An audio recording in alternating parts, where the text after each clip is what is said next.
The courtroom was packed, but nobody dared to move. It was one of those moments where time slows down, like the final scene of a movie, right before everything explodes. At the center of it all sat Jay-Z, real name Sean Carter, a man who had spent his entire life building an image of power and control. Billion-dollar businesses, Grammy Awards, a marriage to Beyoncé. He had it all.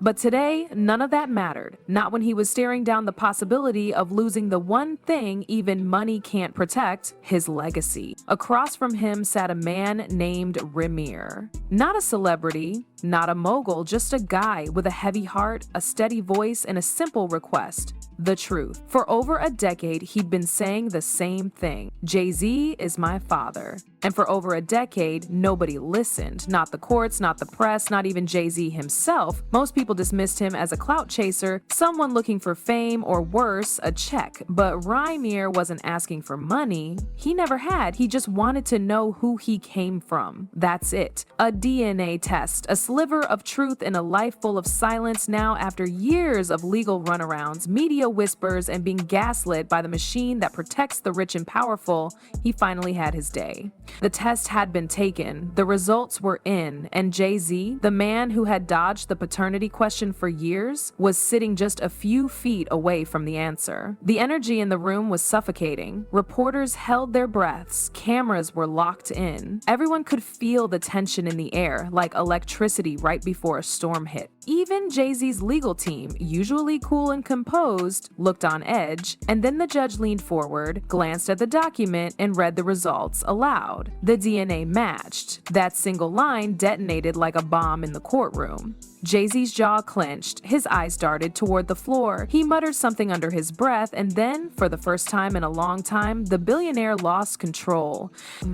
His fists slammed the table. His voice cracked as he barked something no one could quite make out. His team immediately swarmed him, whispering in hushed tones, trying to reel him back in. But it was already too late. The cameras had captured everything. The internet would replay it 1,000 times by sundown. Meanwhile, Rymir sat still, almost too still. No smile, no gloating. Just the quiet, haunted stare of someone who had finally heard the truth, but too late for it to fix anything. This wasn't a celebration, it was a confirmation of years lost. A childhood without a father, a life of being told he was lying, of being laughed at, ignored, smeared, and now, after all that, the truth came out in a sterile courtroom long after the damage had been done. Outside, the world exploded. Social media erupted with hashtags. People were split. Some defended Jay-Z, saying he was just protecting himself, his image, his empire. Others dragged him hard, calling him out for denying his son for so long, questioning his integrity, wondering how someone so powerful could be so afraid of a simple truth. Memes popped up within minutes. Clip after clip of Jay's breakdown flooded timelines. But this wasn't just entertainment. This wasn't gossip. This was a man's life. Two men, actually. One had spent his whole life avoiding the truth. The other had spent his whole life chasing it. And now they were face to face. No more lawyers, no more PR spin, just father and son. The truth was finally out, and neither of them knew what came next. Jay-Z didn't look like a mogul anymore. He looked like a man cornered, cracked open by a truth that refused to stay buried. His hands trembled slightly as he wiped his face, his composure completely shattered.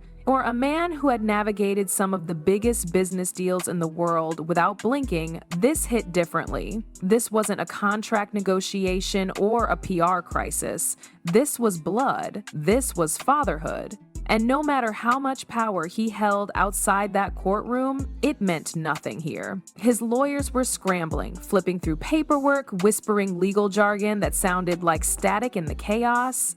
They were clearly trying to get a recess, trying to reset the room, trying to shield him from the storm that was already outside, but Jay didn't seem to hear them. His eyes were fixed on the floor, locked in some internal battle between denial and acceptance. Every camera in the room was pointed at him, and he knew knew it. He'd spent his entire career mastering image control, but in this moment, the image was shattered. Rymir hadn't moved, still seated, still watching, but his face was a storm of emotion, anger, relief, sadness, confusion. He'd always imagined this moment would bring closure, that hearing the truth from a judge's mouth would finally give him peace. But it didn't. It just opened another door filled with questions. Why did it take so long? Why didn't Jay-Z ever reach out? Why had the truth been treated like a threat instead of something sacred? He thought of his mother, Wanda, the woman who told him the truth when he was just a kid, who'd repeated the same story year after year even when no one believed her. She was gone now, gone before she ever got to see this day. She died carrying the weight of being ignored, discredited, dismissed as just another woman with a claim. But she was right. She was right the entire time, and now, with her gone, the proof finally stood, undeniable in black and white. The courtroom remained tense. The judge, still trying to maintain order, called for silence, but the whispers had already started. Journalists were typing like mad, drafting headlines in real time. The moment was too big. Jay-Z's breakdown, the DNA results, the courtroom tension, it was all becoming a media frenzy. The story was no longer confined to four walls. It had already escaped. It was already trending worldwide. Outside, the crowd had grown louder. Protesters, fans, reporters, they were all reacting to the news as it spread. Some held up signs in support of Rymir. Others shouted defenses for Jay-Z, claiming this was a setup, a cash grab, a PR stunt. The lines were being drawn fast, and the internet was fueling the fire. Every frame of Jay's reaction had already become a meme. Every detail of the case was being dissected by influencers, podcast hosts, legal analysts, and Twitter threads longer than law textbooks. But inside, the atmosphere was deeply human. Behind the headlines, behind the noise, there were just two men, one processing a reality he had denied for years, the other holding on to a truth that never brought him the healing he thought it would. Jay finally raised his head. His eyes met Rymir's, and for a second, everything else disappeared. The crowd, the cameras, the chaos. It was just them. No music, no empire, no billion-dollar legacy, just a father looking at the son he never acknowledged, and a son staring back at the man he had hoped to know for his entire life. Neither spoke. They didn't need to. The silence said everything. Jay-Z didn't say a word as the judge dismissed the room. He just sat there, still as stone, staring straight ahead like he was trying to slow down time. His empire, the image, the control, the myth of being untouchable, had taken a hit no press team could polish. This wasn't a beef with another rapper. This wasn't business.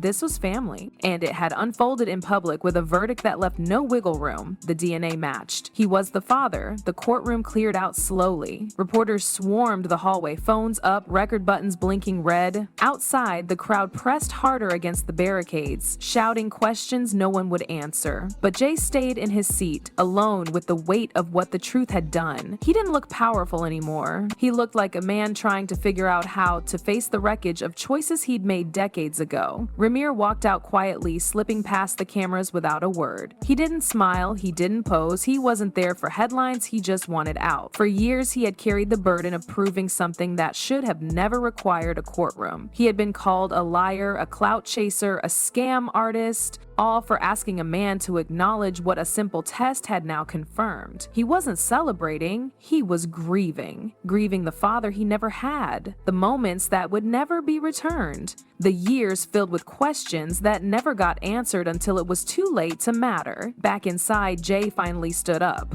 He adjusted his jacket like he was trying to put the armor back on, but it didn't fit the same. His lawyers flanked him, whispering next steps. PR strategy, legal appeals, damage control, but their voices barely registered. His mind was somewhere else. Not on his brand, not on headlines, but on the boy who had just walked out the door. That boy wasn't a kid anymore. He had grown up without him, and now he was a man.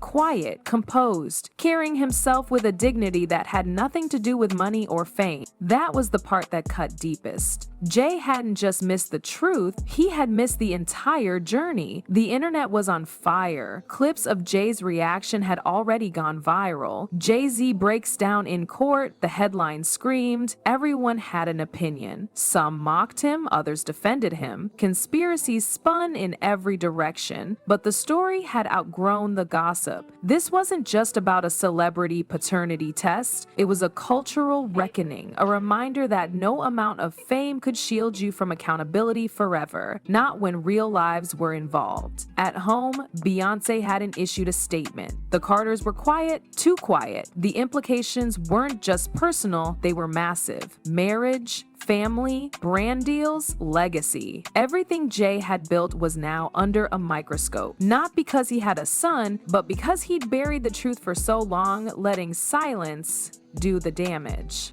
The story wouldn't go away. Not this time. Too many people saw themselves in Rymir, the ignored, the dismissed, the fatherless, and too many people saw themselves in Jay, the one who avoided the truth until it cornered him in front of the world. For Rymir, the win wasn't really a win. The court gave him truth, but not time, not connection, not closure. Jay-Z was his father, but that didn't suddenly make him a son. That didn't erase birthdays missed or moments gone. The verdict gave him what he wanted, but it didn't give him what he needed. Jay stepped out of the courthouse, cameras flashed, reporters shouted, but he didn't speak. He just walked through the chaos he used to rise above, carrying the one thing he couldn't control anymore, the truth.